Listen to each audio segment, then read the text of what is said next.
What's going on, everybody? Welcome into episode 32 to the show we go, featuring Chris Henrique and myself, Andrew Parker. If you didn't catch the last episode, we had Justin Hageman. He was trade acquisition by the Red Sox this past year in Worcester, and so please go check that one out. Justin's a great talk. New Jersey guy through and through. And that leads me actually to our guest today. We have a Boston Red Sox, actually, not Worcester Red Sox. He's a 40-man roster member. It's Joe Jacques, everyone's favorite lefty. So, Joe, wanted to, before we dive into some baseball things in a little bit, just kind of want to talk. You're talking off air a little bit about you getting engaged, but how has this offseason been? What kind of things you've been up to? Yeah, it's been a good start so far. I got engaged about a month ago to a longtime girlfriend. Finishing my last MBA class, so I should be getting my master's in December. And then, just about a month into my workout and throwing program. So everything's going good. Was that a long time coming for the NBA as well? Like, were you like after you turned pro, were you kind of like, I want to do this? Was that kind of planned ahead of time? Well, so I had the 5 years in college. I did the fifth year and took some MBA classes during that year. So I kind of have just been chipping away on like all my off seasons and finishing it. And this is my last class. So excited to be able to get that under my belt. Yeah, absolutely. So I guess my first question here, I just kind of want to start it off. It was a big year for you. Like, no way to put it any other way. It was, you made your MLB debut.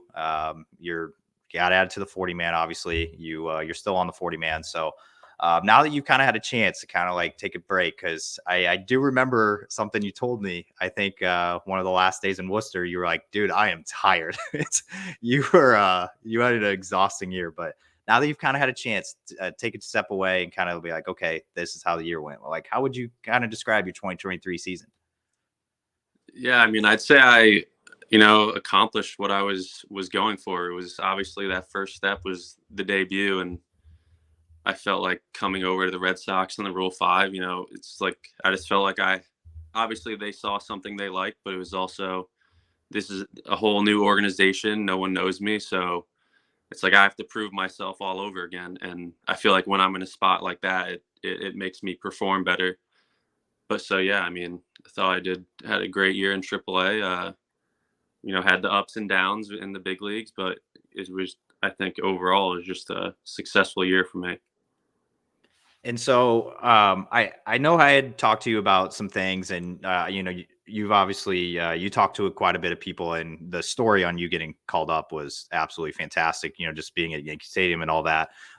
So I'll steer away from that one just because I feel like you've answered that question a ton, and it's out there. But it was pretty cool, by the way, though, that I did ask you, like, hey, which series do you want whenever we were in the Blue Sox clubhouse? And you said, I want Yankee Stadium, and it happened. I don't know like if fate's like a thing or not, but I think that was fate. But okay, other than that, though, so what was something, I guess, that you learned from your MLB stint this year? Like, not like, I guess, necessarily the numbers, like, oh, my ERA was this or that, but like, what kind of, like, I guess, intangibles were you kind of taken away from that? Be like, okay, like, I'm going to apply this for next season. Yeah, I mean, I'd say you just got to be ready to go every day in the bullpen. Especially me, it's if someone's going to get thrown into some situation like how Houck got hit in the face last year, it's like I'm the guy that's going in. So it's pretty much you got to be on call at all times. You got to be ready to go, keep your body healthy. Obviously, the long year caught up to me at the end, and I think that contributed to some of the struggles I had towards the end. But yeah, I think keeping my body in shape and arm in shape, so I'm able to maintain velo, all that, and hopefully increase velo as the year goes on. I feel like that's a big part of it. And Chris, I saw you on mute. I didn't know if you wanted to add something or. No, I was going to throw out, were there any sort of, obviously, again, the call up and stuff like that, but were there any other surprises for you, though, this past season between being in Worcester and being with the Red Sox that was kind of outside the norm for you, throughout your professional career? Not necessarily. I mean, it's always interesting to see the differences between two organizations. It's my first time in another organization. But I mean, I think these guys do a great job. It was very hands-on from, the second I got there. It seems like, they have all the pieces in place to develop guys. And I felt like they were, hands-on with me, and it seemed like they actually cared about me. You know what I mean? So it makes you want to get better. It makes you want to win for, not only the players and like the staff, it's like the front office, all them. Like at the end of the year, it's like we're all one. So, but it was just really cool being in, getting up to the show for the first time, meeting guys like, Chris Sale. That's someone who I looked up to for a long time, and just like similar arm slot, slinging lefty, and it's just good to know that he's like a really good dude. Like all those dudes in the clubhouse, Turner, all them, just a bunch of good dudes. So yeah, it was a good experience. And I guess I want to piggyback on that. So when you did get up to the Red Sox bullpen, like did you and you obviously you mentioned like Sale and some other guys, and you came from a bullpen that had I think 7 lefties in Worcester that you were competing against to get up to. It was absolutely insane how many left-handers were down there. But when you got up there, did you kind of bounce any ideas off of like a guy like Bernardino or any of the guys in the pen? Yeah, for sure. I mean, I got pretty close to Bernie. We're pretty similar. He's like a lower slot lefty too. And, he's got a similar mentality as I do. You want to have that like bulldog mentality in the bullpen. I think that was the big reason for his success. Like he doesn't care who he's facing. Like he's going balls to the wall the whole time. So we have a good relationship. Chris Martin, he was unbelievable this year. As locked down as it gets. He was a big time leader out there. Kenley, Pavetta, all of them. It was just cool being around them. Something I also thought like coming into the big leagues is I always wanted to see like what's these guys' stuff like that's that's keeping them here, like getting them these contracts, what makes them successful. And it's cool to see, like someone like Pavetta.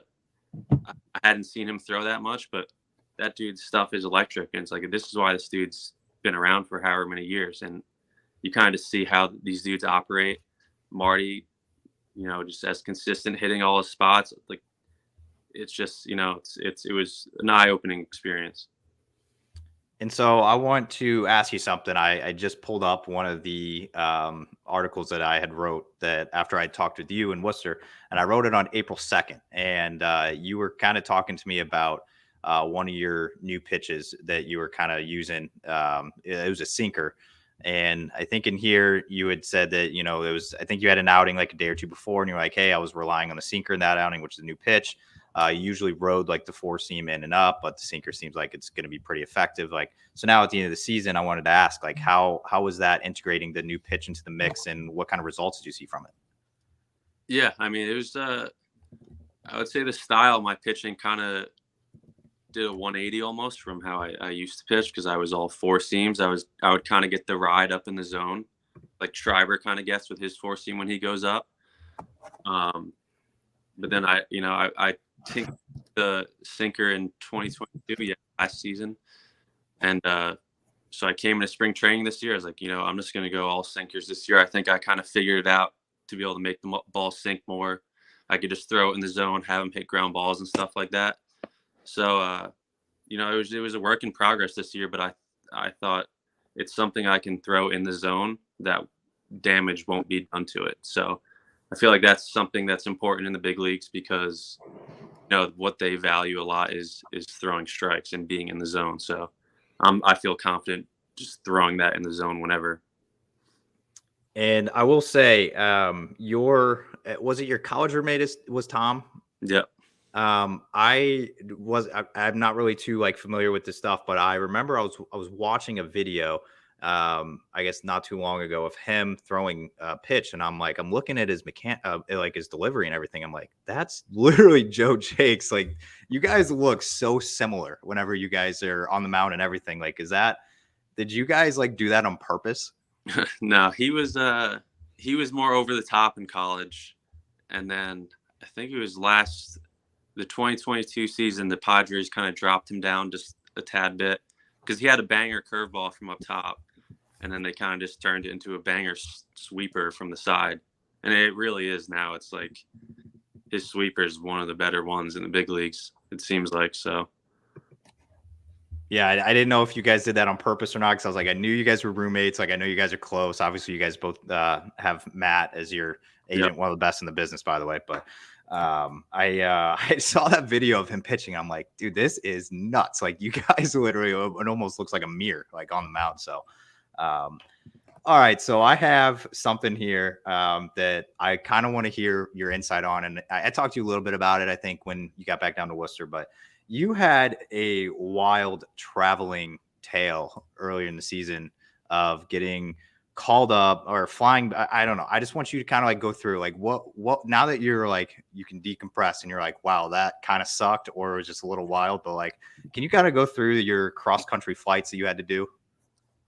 Yeah. So that was about whatever, like 7 weeks into my first big league stint. I was up there the whole time. And then we were in San Fran, and it was my first time getting optioned, like whatever. It's part of the game for a rookie, I guess. But so like, I mean, I fly back. We had just flown to San Francisco. I think I was there for a game or two, get optioned. So I fly back, and literally as I am at the baggage claim, I'm getting a call saying, "Oh, we might need you back. Like, you got to stay. Like, you might be hopping on a flight right, like back to Seattle right now."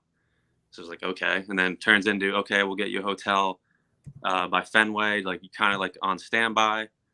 So then, yeah, flew from San Fran to Boston, drive to Fenway, stay in the hotel, still kind of up in the air, go to bed because it was late at night. And then that next day, it kind of seemed like I wasn't going to be going back. So I was like, all right, I'm just going to, drive to Worcester, like get my throwing in. We'll see what happens. And I literally hop in a car, drive 40 minutes to Worcester. As I park, it's like, you got to turn around. You're coming back to Seattle. And then, it's like you find yourself in a game. I think I pitched like that game or a game like right after. And it was kind of just tough, to stay fresh in that situation, just because I hadn't been able to like get my throwing in really. But it's kind of just part of it. I'm not complaining about it or anything. It's just those are the things you kind of got to deal with as a rookie. So Yeah, I was gonna say that was the one day I think that I was rooting for you not to get in that game, was that night, because I knew that you had just made 2 cross country flights within like 3 days of itself. So it's like, and then you happen to go in the game that night, and you're just like, this guy needs a break right now. He's needs a day to settle in. But what did you even do on the flights? I guess, like, were you I don't know, what do you do on the cross country flights? I mean, luckily the silver lining in is you get first class and when you're on the 40 man, so it's not bad being the first row. They serve you dinner, all that stuff. So watch TV and all that. That's a good perk. It's a good perk. I'll give it. I'll never done first class yet, but it's going to be on the bucket list for at least the honeymoon. It's got to be. So, all right. So that was honestly crazy in its own, but you kind of brought something up, is like, that was your first time getting optioned after being added and getting called up. And so what was it like, I guess, mentally for you, just kind of being like, I feel like you were up and down quite a bit throughout the season. So what was that like, I guess, just mentally? Was it a little draining, or like, I guess, how did you get through it just mentally? Yeah, I mean, it was whatever. It didn't bother me too much just because, I mean, it's kind of just what happens. But when it's like when you get it's easier to pitch when you get on a roll somewhere. You know what I mean? It's like you feel like you can just keep building that momentum. But I mean, hey, getting the call to go back up to the big leagues is still just as exciting, getting those opportunities. So, I mean, I still have 2 more option years left, so I'm sure that will probably happen again. And so I wanted to ask you about something, because obviously there's been a little turnover in the in the system and everything, but now with the new CBO being a former left-handed journeyman in the MLB, do you have any like thoughts behind it on like, I guess, just the hire, and I guess just being like a guy that was in a similar role to you, just now he's leading the show? Yeah, I mean, I think it's awesome. Just it kind of I feel I don't know, maybe he'll feel a little bit more of like a connection to me. You know what I mean? Out too, but I think he seems like a great hire. Seems like he knows what he's talking about and all that. And then he's a Northeast guy, and I'm not sure if this actually happened yet. I'm just like you see some stuff on Twitter, but did they hire Andrew Bailey?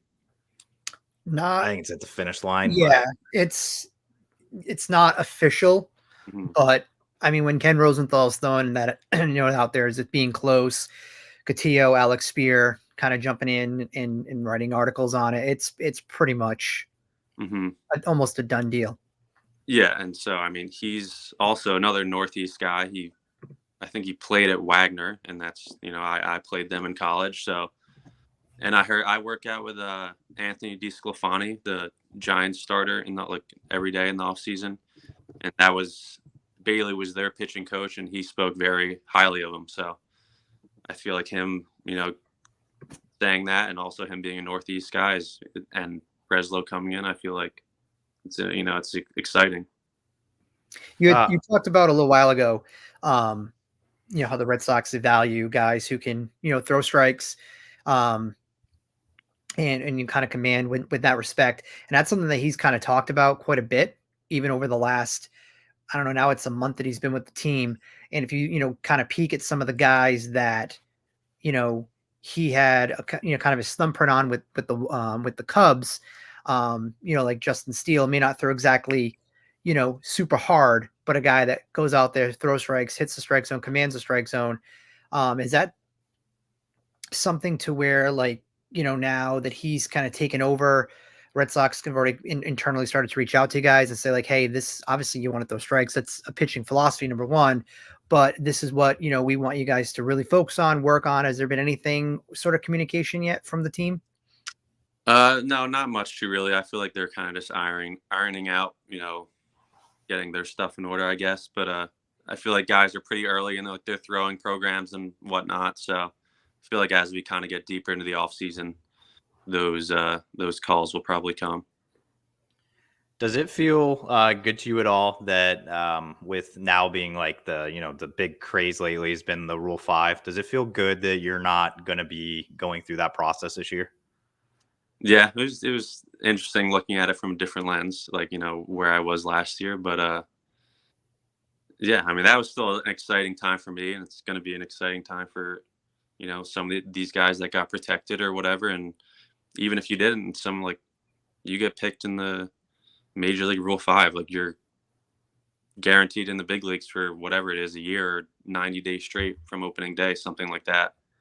And I mean, I was minor league Rule 5, and I made it to the big league. So, I mean, it's exciting time for a lot of guys. It is a little crazy to me to think that you were not even the major league portion of the Rule 5. You were the minor league portion of the Rule 5 and ended up making your MLB debut months after the season started. So it's it's kind of crazy if you think about it. It's definitely a hell of a year. So and well deserved on the promotion. And that when you got called up, and I think I made this comment to you at one point, but your coaches in Worcester, Chad Tracy, one of them, Paul Abbott, another guy, they were a little upset that you were gone because you had turned into such a reliable guy. And I know Chad Tracy was, obviously he was happy for you to go up. I mean, yeah, it's a no brainer, but he was deep down. He was like, it sucks because that's our most reliable guy. But what was your takeaways from playing under Chad Tracy and Paul Abbott this past year? Yeah, no, Trace is the man, runs a great clubhouse. Abby was also the man, I feel like he helped me a lot this year just with the mentality aspect. I think that was his best, the best part of his coaching game. But I mean, yeah, I feel like I've been spoiled with my AAA team so far. Polar Park, great park, great fans. And also Indianapolis is another beautiful park. So, yeah, I mean, and then I really had a great time this year. I couldn't say, even if I tried to say one bad thing about this year, I really don't think I could, just from everything that happened, just that my teammates, where I'm playing, just everything. It really was a special year. Yeah, it's kind of cool, from our side of it. we try to stay neutral, you know what I mean, and not be kind of, lean one way or the other. But when you take a step back and you look at the guys that were in the clubhouse and all of the journeys, whether it was positive or negative, again, someone like you went in, my impression, super quiet. You did your thing. Very receptive whenever we wanted to, to kind of chat. But when it was your turn to get on the mound, it was all business. And you went out and you did your job. And it was also, just to Andrew's point, the way that the coaching staff and would even just talk about you. You know what I mean? I remember the conversation that Chad Tracy in the office of just, selfishly again wanted, you to be successful, be with the Red Sox, but it was like, damn, like what if we lose him? You know what I mean? Like in general, it just kind of goes to show, the impact that you guys have on a team and organization, coaches, just outside of stepping on the mound. So it definitely is, for you to go back and say, yeah, it was a special season. It certainly was. I mean, even your debut wasn't, normal. You know what I mean? It was kind of a unique experience. And I think those are, special things that you can build off of going into next season. Mm-hmm. Yeah. I mean, yeah, you just try to be a good teammate off the field and, hang out with the guys. But when you're on the mound, like you said, it's all business, I mean, as you've heard in those articles or stories, it's like I walked on. I always felt like I always have something to prove. So, like when I'm on the mound, it's like I'm going to beat you. That's how I feel. So, were you relieved to be getting away from your spot in the locker room that was in the crossfire of the ping pong table? Yeah, that was the downfall. That was absolutely brutal. I remember I had one bad outing. I think I let up like a 3-run bomb or something, and I just remember getting pelted in the chest with a ball after. Just wanted to smash the table in half, but I got to get my skills up so I can hop on the table a little bit more next season. Yeah, Chris, go ahead. Sorry. So something that I've hadn't really got a chance to ask any of you guys, but separate to like just the Woo Sox experience. Do you guys ever wonder why they played the Home Depot theme song every time someone came out of the bullpen? I don't know. Did you even notice that every time there was a call to the pen, it was the Home Depot theme song? I don't remember Home Depot being a sponsor for the Woo Sox. I never understood why they played it. No, I mean, honestly, I didn't notice it. I just know that it seemed like whenever relievers were coming in, we were getting ads played. So I guess it was the Home Depot song or whatever. Every time. Yeah, I mean, that was the one thing that was kind of annoying, just not getting those songs played, but whatever it is, what it is. I noticed it with Taylor Broadway at first, and I was like, yeah, is Broadway like big Home Depot guy? Like it was, you know what I mean? Like even, like the away team, their like walk-up songs are the most random and obscure, like top 40 former hits that these guys would get. And then the guys who would get, to bat, at least they had walk-up music. I was wondering whether or not you guys even had the opportunity to say, hey, when I come out of the pen, I want this from my song. Yeah, I mean, we did. Like the first day, you could write down your walkout song, and I feel like I'm pretty sure people mentioned it to whoever was up there at the time, but I don't know. I guess they did that time to run their ads. I do want to ask you on Bill next year, Andrew. Yeah. We get there. All right. Well, and then I think Ben's the guy that we probably need to talk to. So we'll definitely get that squared away, or we'll put some input in. But your song, though, I asked Matt about it because he kept saying he's like play levels. Like every single time you were like you got called up, and he was just like always like play levels. Like, what is that about? He when I first signed with him, he like makes like a post, like an Instagram post, and it's like, oh, like favorite song, like fun fact, whatever of the guy he signs. And like, I don't know, I didn't know my favorite song at the time, so I just said Levels by Avicii because I don't know, it's a good song. So now he's just like, he just loves it. I don't know. He just turned into loving that song, and so now he just associates that song with me all the time. Was that your song at Fenway whenever you came out of the bullpen? Was that? No. That would have been your song in Worcester? No, I honestly don't remember what I put in Worcester. But when I got up to Fenway, I didn't have one until like probably towards the end, and I did Simple Man. That's actually classic. I love that. But yeah, I was always curious. He was like, play levels, like put it on blast or something. Like whenever you were making your debut, I'm like, what is this about? I have no freaking idea. But um, all right. So I want to ask you a question. You got to pitch Fenway quite a bit. What was your favorite part about pitching at Fenway Park? I would say probably you feel like you're on top of the hitter.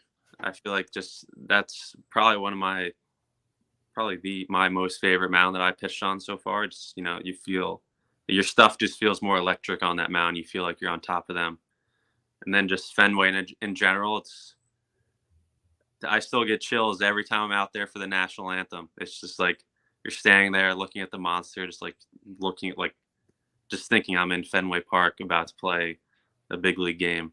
And it gives you that adrenaline rush right before the game that gets you going. So I was curious from a pitcher's perspective too on the monster itself. Like, is that something that's in the back of your mind when you have like a certain hitter at the plate, and it's just like he loves to go, he probably likes to go that towards left field and hit something off the wall. Like, is that something that you in the back of your mind when you're pitching to guys? not really, no. To be honest, I feel like honestly, maybe I had one ball like near the or off the monster for me, but other than that, I feel like righties usually go the other way, or center field. Lefties do what they do, but usually don't drive it to left. But yeah, I mean, no, it's not something I really think about. All right, Chris, I have a few random questions here that we'll dive into. And before I start though, are you back in like New Jersey? Is that where you go for the off season, you train and everything? Yeah. Okay. I didn't know if it was at one. I feel like every single time I talk to the guys, they're talking about being at Cressy or being like somewhere like, and you were just talking about training with Disclafani. I think I just said his name right. This off season. So I feel like you already have like a few guys around you, but so like working out with a guy like him and training in the off season and maybe potentially other major leaguers, but does that kind of feel you a little bit as you go through the off season? Yeah, for sure. I mean, he's been around a while. He signed a big deal, was a first rounder, I think. So he's been through it, and I've known him for a couple of years, but this is the first off season we're working out at the same spot. So we're developing a good relationship. And he was actually we were together at a wedding I think it was 2021 or 2022. And I had a good year in AAA with the Pirates, and I was like talking to him. I was like, dude, like why am I not getting called up? Like I thought I did everything I felt like I deserved it, all that. And he was actually the one that was like, dude, big league teams, they love guys that throw strikes. Like you just have to be in the zone. So that was like pretty much one of my main focuses this year is like, I'm not going to walk anyone. Like I'm just going to pound the zone, and whatever the hitters do, they're going to do. So I feel like that comment from him actually, it really helped me get there. So. Yeah, I think there was like some weird stat about you didn't walk a whole lot of guys. I forgot what the stat was, but there was something either in 2022 or something where you'd only walked like 4 guys or something. I forgot what it was, but I think you had mentioned it early in the season that you're like, I don't walk people. That's like not what I want to do. And that's like what I'm sticking to. So, all right. So yeah, you're good. Okay. I was going to say, I was kind of just rambling there. So, but all right, my one off here. And I've asked every single guy on this, that's joined us this offseason, your episode 32. So I've asked all the other guys, and I want to hear your input because you're a Jersey guy. You're not a Southern guy. So I feel like I know where this answer is going, but if you had to go to a fast food fried chicken place, where would you go? Fast food fried chicken. I would probably say Chick-fil-A. Okay. Even though it is somewhat overrated, to be honest. But so have you ever been to a Cane's? I went there, I think maybe once coming up through the minor leagues. I don't remember much of it. Like there's that. What else is there? KFC. Zaxby's is the right answer. Zaxby's is solid. Yeah. Let's go. I don't have that big of a preference on it, but yeah, Zaxby's is solid, but I'd still say Chick-fil-A is probably got the one spot. See, Chris, I feel like I need to get a new question for the guys, the Northeast guys, because that's a big Southern debate. Is like, I feel like the Georgia guys, the Texas guys, that they're more like, okay, like Zaxby's, Canes, Bojangles, like all those things are everywhere. But I feel like for even like up here, it's like we don't have any of those. Just Chick-fil-A and then like a random Chick-fil-A, Canes. Popeyes, and KFC are the prominent. I mean, Canes is making its way up here. They just opened up. There's a spot near Fenway that just opened. I say near Fenway. It's probably like It's BU, 5-minute type of thing. There's a Canes that's opening near me. The problem is like I don't do fast food. So, but when Canes opens, I'll try like grilled chicken because I can't do the fried stuff. But missing out, man. the correct answer, Andrew, is always looking forward. This question is Zaxby's. He says there's no wrong answer, but when he asks the question, I immediately look at the look at his face when he gets the answer and the sheer disappointment every time that Chick-fil-A's name comes first. It's all right, man. Where are you guys at in the off season? I just moved to New Hampshire. Oh, okay.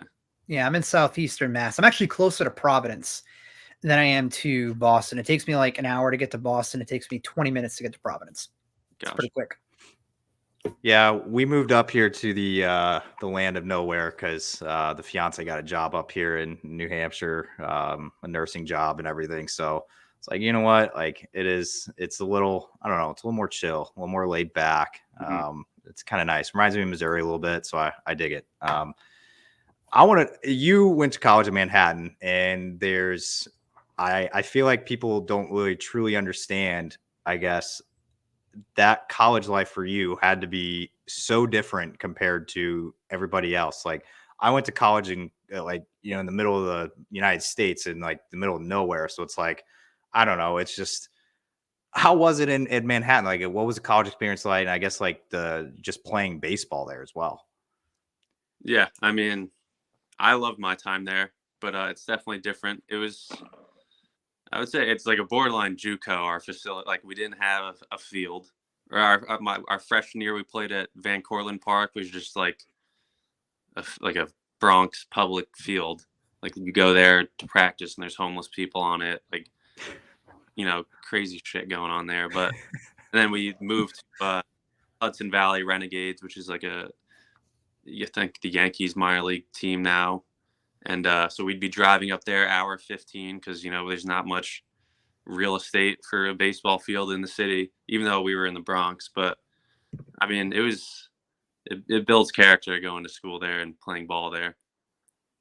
I just can't imagine the college town being just being Manhattan. Like it's crazy to me to think about that. It's like, because I even saw like, just think about like Boston, like BU or any of those like Boston being your college town. It's just crazy to me. I'm used to like the SEC towns and all that, where they're just kind of like by themselves.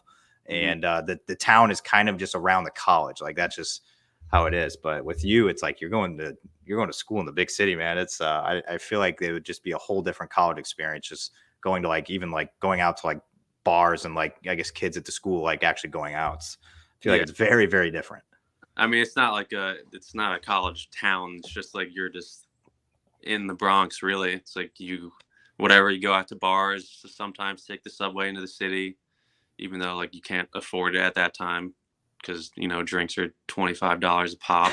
But yeah, there's no college town. It's just like you go to the bars, and if some sketchy local walks in, it's like it's time to go. So yeah, I went to a bar in Brooklyn. It was I think like 2016. WWE had SummerSlam out there, and I don't remember the name of the bar, but it was literally walking distance. And it was for $5. You got a beer and a shot, and they just had this whatever booze on a wall, and you picked whatever booze it was that was on there. And for $5, get a beer and a shot, and there was like no limit to it. That was the most affordable thing in that entire city to get. I do gin and tonic, mm-hmm. and those are like $18 a rip. And it's like, they can have two of those for the price of one back home. It was crazy, but I also got lost out in Manhattan as well, which I'm not going to tell that story on the podcast, but yeah. And get lost. I scared 2 Asian girls asking if I can use their phone because I didn't know where I was at. I mispronounced Houston Street. Apparently it's Houston Street. It was Yeah, it's definitely intimidating if you don't know where you're going or what you're doing there. So yeah, it was something else. All right. Well, I have 2 baseball related questions left. You've given us a ton of time, so definitely appreciate that. Going into this offseason, it's something that you've never, I guess it's new for you, as in like you're on the 40, you're just in a whole different spot. Like we talked about earlier, it's like, you went through the Rule 5 and everything last year. So you're in a whole different spot now. So I guess my question would be, how does your mindset changed, I guess, now that like you kind of alluded to it earlier, like, okay, like I see it through a different lens now, but what kind of things are you focused on now that you're on the 40 and you're going into an off season like with a spot on it? to be honest, for me, it's my mindset really hasn't changed at all. It's still, I feel like I still obviously have something to prove because I do. It's like the 40-man spot isn't guaranteed. You don't know what can happen. Like I'm still, busting my ass to show up to spring training, try to win a job, win a spot. So, I mean, that's when I'm the best. Like I said earlier, it's like when I have something to prove, it's just like, that's when, I work harder and just have more of that laser focus. And just the way my career has gone in the past, it's like, that's what has got me to this point. So I'm just going to keep doing it. And I forgot to ask you, I think I asked Politi this during the season, but you're a Jets guy, right? I'm a Tennessee Titans fan. Well, I feel like I may have known that, but why the Titans? I lived there for 5 years growing up, so they're that's my team. Not a Jets or Giants guy, but if I had to pick one, I'd probably pick the Jets, I'd say. Okay. I was gonna ask you, like, was it a where were you moment when Rodgers ruptured his Achilles? Because I remember asking Politi that in the dugout, because he's the big Jets guy, and he was kind of just like, it's just how it is. It's just the way of life. But thought I'd ask. But Tennessee Titans, you're down with us right now. So, Chris, anything to empty in the bench here? You got anything? Yeah. What's it like being a Yankees fan but wearing a Red Sox uniform? Being there at Fenway Park, either in the dugout or in the bullpen, watching the Sox play the Yankees, because there was a few times when the Yanks came to town, you guys swept them. What's it like just from that dynamic? Just you're a fan of one team, you work and play for another team. What's that like? It's kind of just once I got drafted, the whole fandom thing kind of went out the window, realistically. But yeah, I mean, it's still wild. I got my first big league win against the Yankees, and it was just wild to see like my face on the scoreboard with a win, and I think Domingo Germán got the loss. So it's wild. I will say, I think it goes even in our shoes now that we're we've had the chance to kind of see behind the scenes a little bit, be around the team, be around you guys, like in the clubhouse. It's like it does put things in a different perspective. It's like I'm not really a fan anymore. And my fiance kept asking me that. She was just like, why don't you want to like watch any of the games and stuff? And it's just like, I don't know. It's just like it doesn't matter if they win or lose. Like I want to see these guys do well, obviously, but it's weird. It's very weird how that happened. It's just like a switch flip for me that I'm like not really a fan anymore. I'm a fan of baseball, but it's weird, man. It's weird. I more enjoy. I mean, granted, yes. Do I want to see the Red Sox win a World Series? Of course. You grow up in this area. You know what I mean? We've gotten to see 4 of them throughout my lifetime. But now it's just more about being around you guys now on a more regular basis, having the opportunity, access, and things along those lines. It's for me, I'd rather just tell the story about or know about you guys on a different level, and to see the success that you guys have. Because again, we get to see you guys every day, you know what I mean? And what, you're just the everyday grind of being a minor league player, let alone what it's like to be in the big leagues, But yeah, to Andrew's point, that whole fandom thing, it's a whole new, like, it's just a switch went off. It's just not the same. That was another new thing for me this year is like in Indy, I was there for whatever 2 years and I never saw one media member. It was just until I came over to the Red Sox organization was the first time I actually ever saw media in the clubhouse. So that was also another kind of eye opener for me this year. Was walking in and seeing a bunch of media members. I just didn't know what happened in AAA really. We were scared to death that first day. Yeah.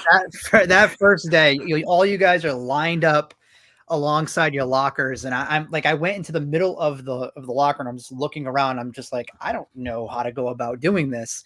Yeah. And then just finally did. But yeah, there was definitely more of us this year than last year. I think I went to 1 or 2 games last season, and there was only, I think, only 2 people. So I think Andrew and I, and then Tommy from the Worcester Telegram Gazette, and then Tiff, Katie. So yeah, I mean, there was quite a few.